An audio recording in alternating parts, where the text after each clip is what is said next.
नमस्ते और हमारे चैनल में आपका स्वागत है, जहां हम आयुर्वेद से जुड़ी विस्तार पूर्वक जानकारी को आप तक पहुंचाएंगे। इसी कड़ी में हम आयुर्वेद में कोश और स्वास्थ्य में उनकी महत्वपूर्ण भूमिका को समझने का प्रयास करेंगे। आयुर्वेद चिकित्सा की प्राचीन प्रणाली सिर्फ शारीरिक स्वास्थ्य से परे है। यह माना जाता है कि हम सिर्फ शरीर नहीं बल्कि कई परतों से बने जटिल प्राणी हैं, जिन्हें कोश के नाम से जाना जाता है। कोश शब्द का अनुवाद आवरण या परत है।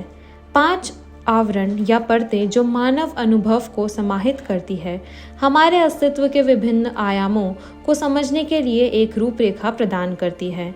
आइए विभिन्न प्रकार के कोशों और हमारी समग्र स्वास्थ्य यात्रा में उनके महत्व के बारे में जानें। सबसे भारी परत अन्नमय कोश भौतिक शरीर का प्रतिनिधित्व करती है। यह हमारे द्वारा खाए जाने वाले भोजन, हमारे द्वारा अनुभव की जाने वाली शारीरिक संवेदनाओं और यह कैसे हमारे समग्र कल्याण की नींव के रूप में कार्य करता है। भौतिक आवरण के ठीक नीचे प्राणमय कोश स्थित है, जो हमारे भीतर महत्वपूर्ण ऊर्जा या जीवन शक्ति से संबंधित है। यह सांस, परिसंरक्षण और ऊर्जा से जुड़ा है, जो हमें जीवित और सक्रिय रखता है।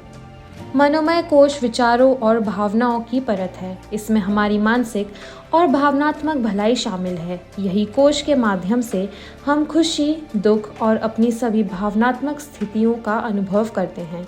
यह मन की जटिल कार्य प्रणाली और हमारे विचारों, भावनाओं और समग्र मानसिक स्वास्थ्य पर इसके प्रभाव का खुलासा करता है। गहराई में जाने पर हमें विज्ञान में कोश भौतिक परत मिलती है। यह आवरण हमारी बुद्धि, बुद्धिमत्ता और निर्णय लेने की क्षमताओं से जुड़ा है, जो हमें सचेत विकल्प बनाने और हमारे अस्तित्व की गहरी समझ विकसित करने की अनुमति देता है। यहीं पर हम अपनी आस्थाएं और विश्व दृष्टिकोण बनाते हैं।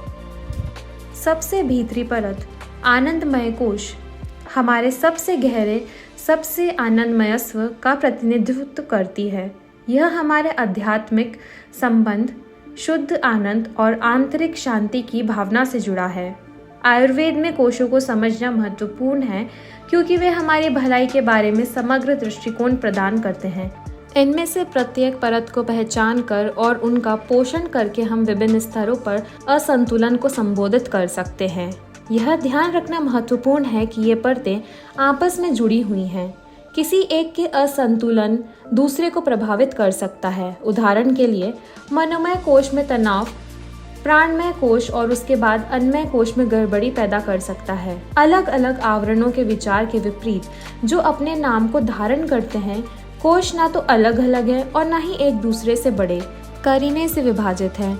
इससे यह निर्धारित करना थोड़ा कठिन हो जाता है कि किस पर ध्यान देने की आवश्यकता है। आप अपने आप से पूछ सकते हैं, जैसे आप कोशों के प्रति अधिक जागरूक हो जाते हैं, क्या मेरा भौतिक शरीर, अन्नमय कोश, वास्तव में भूखा है? या क्या मेरी भावनाएं, मनोमय कोश, मुझे जंक फूड की तलाश करने के लिए प्रेरित कर रही है? क्या ब्रह्मांड की एकता, आनंदमय कोश से जुड़कर मुझे अधिक ऊर्जा मिलेगी, या क्या मैं बहुत अधिक सोचने, विज्ञानमय कोश से थक गया हूँ? जैसे ही हम आयुर्वेद में कोश की परतों के माध्यम से इस ज्ञानवर्धक यात्रा का समापन करते हैं, आइए याद रखें कि सच्ची सद्भावना और कल्याण प्राप्त करने के लिए इनमें से प्रत्येक परत का पोषण आवश्यक है। अगली बार हमसे जुड़े, क्योंकि हम आयुर्वेद के शाश्वत ज्ञान को उजागर करना जारी रखेंगे। तब तक क्या आपको भीतर संतुलन और शांति मिल सकती है?